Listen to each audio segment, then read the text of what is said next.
Ravi colours இன்றைய trending பெண்களுக்கான exclusive கலெக்ஷனுடன் kurtis, palazzo pant, Patiala pant, துப்பட்டாக்கள், ஷேப்வேர்கள், நைட்டிகள், பிராண்டட் உள்ளாடைகளும் கிடைக்கும். ரவி கலர்ஸ், நேரு வீதி, ராஜா தியேட்டர் சிக்னல் அருகில், புதுச்சேரி. வணக்கம். முக்கிய செய்திகள். புதுச்சேரியில் மேலும் 5 நாட்களுக்கு கனமழைக்கு வாய்ப்பு. வானிலை ஆய்வு மையம் தகவல். மோதலுக்கு முற்றுப்புள்ளி வைப்பாரா முதலமைச்சர் ரங்கசாமி? பாரதிய ஜனதா கட்சியினர் எதிர்பார்ப்பு. புதுச்சேரியில் குவிந்த பட்டாசு கழிவுகள். மழையும் பொருட்படுத்தாமல் தூய்மை பணியில் ஈடுபட்ட துப்புரவு பணியாளர்கள். கோலாகலமாக கொண்டாடப்பட்ட தீபாவளி பண்டிகை. பட்டாசுகள் வெடித்து புதுச்சேரி மக்கள் மகிழ்ச்சி. நம்ம பாண்டிச்சேரிக்கு ரிலையன்ஸ் ஃபேஷன் வேர்ல்ட் வந்தாச்சு. குவாலிட்டியான பிராண்டட் ஆடைகள் கம்மியான விலையில. எங்க தெரியுமா? அண்ணா சாலை ரத்னா தியேட்டர் பக்கத்துல இருக்க நம்ம ரிலையன்ஸ் ஃபேஷன் வேர்ல்ட் தான். இங்க கலெக்ஷன்ஸ் எல்லாமே ட்ரெண்டுக்கு ஏத்த மாதிரி இருக்கு. இப்போ தீபாவளி மற்றும் ஓபனிங் ஆஃபரா 1999 ரூபாய்க்கு மேல பர்ச்சேஸ் பண்ற அனைவருக்கும் Cello brand dinner set, John Players duffle bag மற்றும் அமெரிக்கன் டூரிஸ்டர் ட்ராலி பேக் போன்ற பரிசுகளும் இருக்கு. Reliance fashion world number 460 Anna Salai Ratna theatre அருகில், புதுச்சேரி.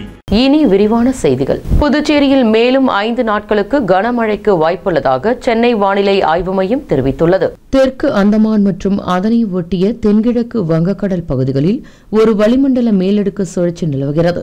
இதன் காரணமாக தென்கிழக்கு வங்கக்கடல் பகுதிகளில் ஒரு காற்றழுத்த தாழ்வு பகுதி அக்டோபர் 21ஆம் தேதி உருவாகக்கூடும். இது மேற்கு வடமேற்கு திசையில் நகர்ந்து அடுத்த 2 நாட்களில் தெற்கு மற்றும் மத்திய மேற்கு வங்கக்கடல் பகுதிகளில் காற்றழுத்த தாழ்வு மண்டலமாக வலுப்பெறக்கூடும். இதனால் வடகிழக்கு பருவமழை தமிழக வட கடலோர மாவட்டங்களில் தீவிரமடைய வாய்ப்புள்ளது. தமிழகத்தில் பெரும்பாலான இடங்களில் அக்டோபர் 21 மற்றும் 22 ஆகிய தேதிகளில் இடி மின்னலுடன் கூடிய மிதமான மழை பெய்ய வாய்ப்புள்ளது எனவும் அக்டோபர் 26ஆம் தேதி வரை மிதமான மழை தொடர வாய்ப்புள்ளதாகவும், இதேபோல் ராமநாதபுரம், புதுக்கோட்டை, மயிலாடுதுறை, நாகப்பட்டினம், திருவாரூர், தஞ்சாவூர், கடலூர் மாவட்டங்கள், புதுச்சேரி மற்றும் காரைக்காலில் அக்டோபர் 21 மற்றும் 22 ஆகிய தேதிகளில் மிக கனமழை பெய்ய வாய்ப்புள்ளது.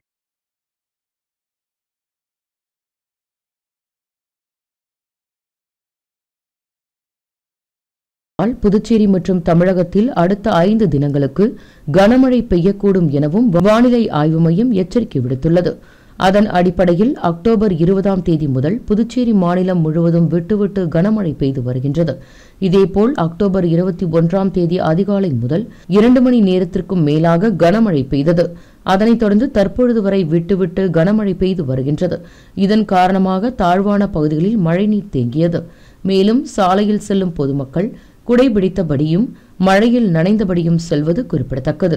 ஆளுநருடன் நிலவி வரும் மோதலுக்கு முதலமைச்சர் ரங்கசாமி முற்றுப்புள்ளி வைக்க வேண்டும் என என்ஆர் காங்கிரஸ் மற்றும் பாரதிய ஜனதா கட்சியினர் எதிர்பார்க்கின்றனர்.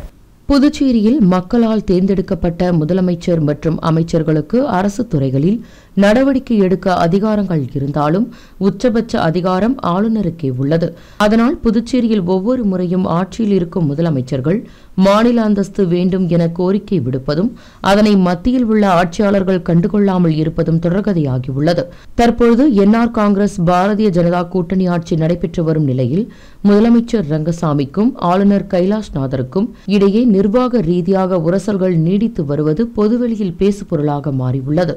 இந்நிலையில் என்ஆர் காங்கிரஸ் மற்றும் பாரதிய ஜனதா கூட்டணியின் தலைவராக உள்ள முதலமைச்சர் ரங்கசாமி மத்திய அரசு கூட்டம், நிதி ஆயோக் உள்ளிட்ட எந்த கூட்டங்களிலும் பங்கேற்காததும், பிரதமர் மற்றும் உள்ளாட்சித்துறை அமைச்சரை சந்திக்காததே ஆளுநரின் ஒத்துழையாமைக்கு முக்கிய காரணம் எனவும், முதலமைச்சர் அவ்வப்பொழுது டெல்லி சென்று பிரதமர் மற்றும் உள்துறை அமைச்சரை சந்தித்தாலே ஆளுநரின் நிலைப்பாடு தலைகீழாக மாறியிருக்கும் எனவும், தேர்தலுக்கு இன்னும் சில மாதங்களே உள்ளதால் தேர்தலில் எதிர்க்கட்சிகளுக்கு கடும் சவாலை ஏற்படுத்தி வெற்றி பெற வேண்டும் என்றால் முதலமைச்சர் ரங்கசாமி டெல்லிக்கு சென்று முக்கிய தலைவர்களை சந்தித்தால் மட்டுமே புதுச்சேரிக்கு புதிய திட்டங்களை கொண்டு வந்து வாக்காளர்களை கவர முடியும் என பாரதிய ஜனதா கட்சியினரிடையே எதிர்பார்ப்பு நிலவி வருகின்றது.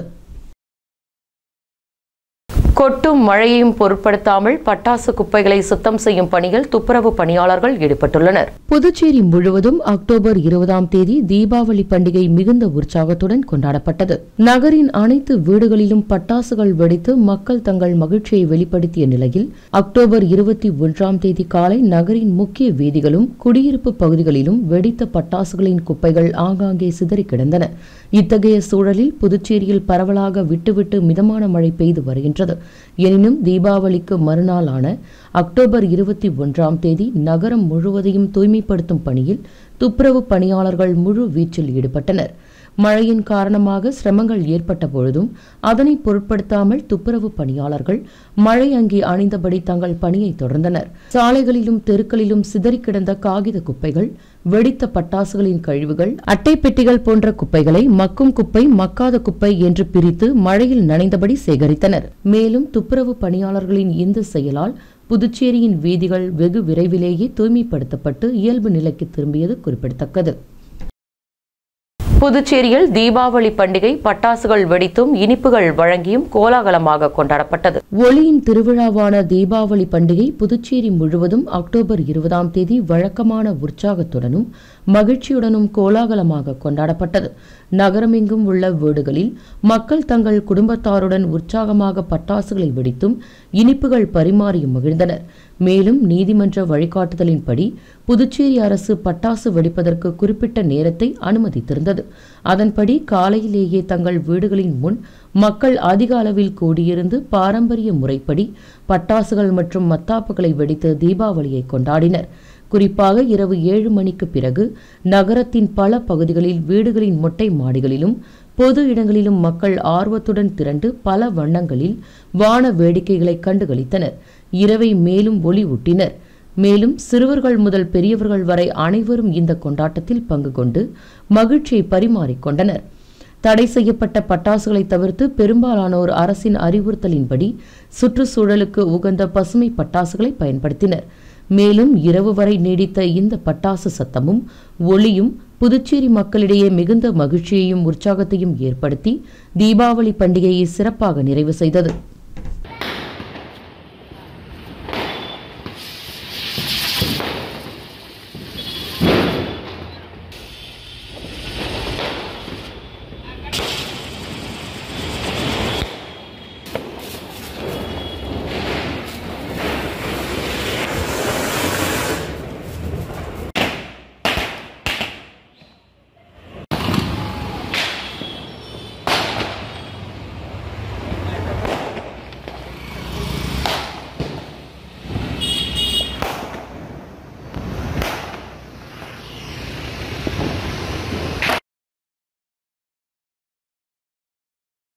பரபரப்பாக காணப்படும் புதுச்சேரி தீபாவளி அன்று மக்கள் நடமாட்டமின்றி வெறிச்சோடி காணப்பட்டது. சுற்றுலா நகரமான புதுச்சேரி நகர பகுதிகளில் மக்கள் கூட்டம் மிகுந்து எப்பொழுதும் பரபரப்பாக காணப்படும்.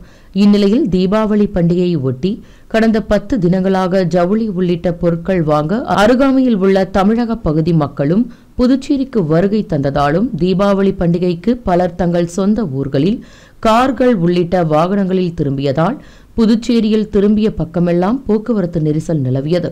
உள்ளூர் மக்கள் நடந்து செல்லக்கூட முடியாமல் பெரும் சிரமத்துக்கு உள்ளாகி வந்தனர். இந்நிலையில் அக்டோபர் 20ஆம் தேதி மக்கள் பலரும் தங்கள் குடும்பத்தாருடன் தீபாவளி பண்டிகையை கொண்டாடியதால் எப்பொழுதும் பரபரப்பாக காணப்படும் புதுச்சேரியின் முக்கிய நகர சாலைகளும் புதுச்சேரி பேருந்து நிலையமும் மக்கள் நடமாட்டமின்றி வெறிச்சோடி காணப்பட்டது. புதுச்சேரி ஆர்டிஓ மேம்பாலம் அருகே 100 அடி சாலையில் இயங்கி வந்த கார் அக்சசரி கடையில் திடீர் தீ விபத்து ஏற்பட்டதால் பரபரப்பு நிலவியது. தீபாவளி பண்டிகை தினமான அக்டோபர் 20ஆம் தேதி இரவு புதுச்சேரி ஆர்டிஓ மேம்பாலம் அருகே 100 அடி ரோட்டில் இயங்கி வந்த தனியார் கார் அக்சசரி நிறுவனம் ஒன்றில் தீ விபத்து ஏற்பட்டது. தகவல் அறிந்து சம்பவ இடத்திற்கு விரைந்து வந்த காவல்துறையினரும் தீயணைப்புத் துறையினரும் உள்ளே எரிந்து கொண்டிருந்த தீயை அணைக்கும் பணியில் ஈடுபட்டனர். மேலும் 1 மணி நேரத்திற்கும் மேலாக போராடி தீயை அணைத்தனர். அதனால் அங்கு பரபரப்பு நிலவியது. இதனைத் தொடர்ந்து இந்த தீ விபத்திற்கான காரணம் குறித்து காவல்துறையினர் மற்றும் தீயணைப்புத் துறையினர் தற்பொழுது தீவிர விசாரணை மேற்கொண்டு வருகின்றனர்.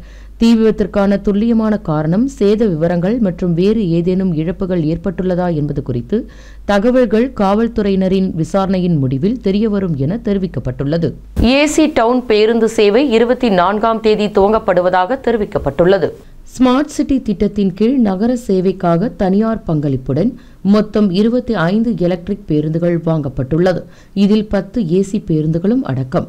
இந்த எலக்ட்ரிக் பேருந்துகளுக்கு 4 கோடி மதிப்பில் சார்ஜிங் ஸ்டேஷன் மறைமலை அடிகள் சாலை தாவரவியல் பூங்கா எதிரில் உள்ள நகராட்சி இடத்தில் அமைக்கப்பட்டுள்ளது.